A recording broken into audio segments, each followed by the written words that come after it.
সেনাবাহিনীর প্রধান জেনারেল ওয়াকারুজ্জামানের সাম্প্রতিক বক্তব্য নিয়ে সামাজিক যোগাযোগ মাধ্যমে ছড়িয়ে পড়া গুজবের প্রেক্ষিতে আনুষ্ঠানিক বক্তব্য দিয়েছে বাংলাদেশ সেনাবাহিনী। সেনাপ্রধানের বক্তব্যকে উদ্দেশ্যমূলকভাবে বিকৃত করা হচ্ছে বলে মনে করে সেনাবাহিনী। 6 অক্টোবর সোমবার আন্তঃবাহিনী জনসংযোগ পরিদপ্তর আইএসপিআর এর মাধ্যমে পাঠানো সেনাবাহিনীর এক বিবৃতিতে বলা হয়, গত 30 সেপ্টেম্বর 2025 তারিখে বেসামরিক প্রশাসনকে সহায়তা প্রদান কার্যক্রমে নিয়োজিত সেনাবাহিনীর কার্যকলাপ আরও উন্নত ও গতিশীল করার উপায় সন্ধানে আয়োজিত একটি গবেষণা প্রতিবেদন উপস্থাপন অনুষ্ঠানে সেনা সদস্যদের দেশের প্রচলিত আইন অনুযায়ী মোতায়েন এবং এর বিভিন্ন চ্যালেঞ্জসমূহ উপস্থাপিত হয়।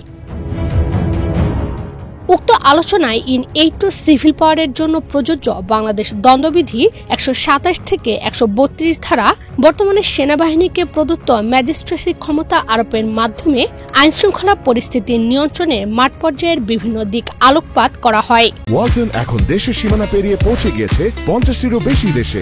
ওয়ালটন, ঘরে ঘরে, বিশ্বজুড়ে।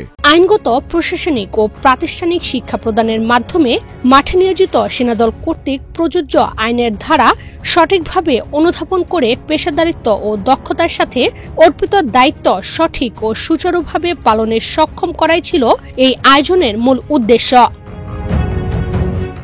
অনুষ্ঠানের এক পর্যায়ে ইন এইড টু সিভিল পাওয়ারে মাঠে নিয়োজিত সেনা সদস্যদের সিআরপিসি 132-এ প্রদত্ত দায়মুক্তি এর বিষয়ে কথা ওঠে এবং সেনাপ্রধান আলোচনার অংশ হিসেবে সিআরপিসি 132-এ প্রদত্ত দায়মুক্তি এবং ইন্টারন্যাশনাল ক্রাইমস অ্যাক্ট 1973 সংশোধিত 2024-এর সাথে এর সাংঘর্ষিক অবস্থান সম্পর্কে আলোকপাত করেন। সিআরপিসি এর অধীনে সরকারি আদেশে মাঠ পর্যায়ে দায়িত্ব পালনকারী সেনা সদস্যরা প্রদত্ত আইনি বিধান অনুসারে বেআইনি জনসমাগম ছত্রভঙ্গ করেন।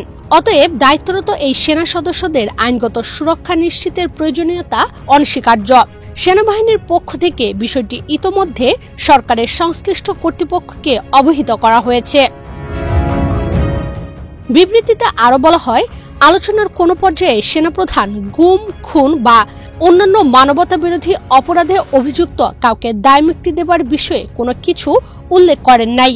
কিন্তু একটি চিহ্নিত কুচক্রী মহল, বিশেষ করে বিদেশে অবস্থানরত কিছু ব্যক্তি অসৎ ও হীন উদ্দেশ্যে বরাবরের মতো এবারও সামাজিক যোগাযোগ মাধ্যমে স্টাডি পিরিয়ডের বিষয়বস্তু ও সেনাপ্রধানের বক্তব্যকে বিকৃতভাবে উপস্থাপন করে বিভ্রান্তকর পোস্ট দিচ্ছেন। এর মাধ্যমে তারা দেশপ্রেমিক সেনাবাহিনীর সঙ্গে জনগণের মধ্যে দূরত্ব সৃষ্টির অপচেষ্টা চালাচ্ছেন।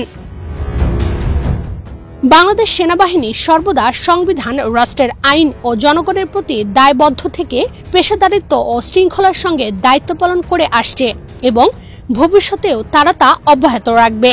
একটি অসাধু ও কুচক্রী মহল সামাজিক যোগাযোগ মাধ্যমে সেনাবাহিনী প্রধানের বক্তব্য বিকৃত করে যে মিথ্যা ও বিভ্রান্তিকর প্রচারণা চালাচ্ছে তা সম্পূর্ণ উদ্দেশ্যপ্রণোদিত ও ভিত্তিহীন।